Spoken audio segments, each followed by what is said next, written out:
What are some of the problems with cross-cultural or cross-racial identifications? Is that significant? Yes, there's a substantial body of research that shows that people are just less good at accurately identifying other race faces, and that people are generally about 50% more likely to make a mistake when they're asked to identify a face of a person of a different race than their own. Are there barriers to having judges and prosecutors accept the science, even though it seems to be intuitive? Yeah, a lot of the science is intuitive, but a lot of it is goes against common sense. And I think the problem that we have is that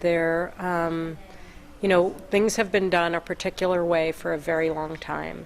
And it's always hard to change systems. And then the other problem is that it's often difficult to get the science into the courtroom. So here in Florida, it's often very difficult, for example, to have an expert who can come in and really explain to a judge or a prosecutor or the jury what the scientific research shows.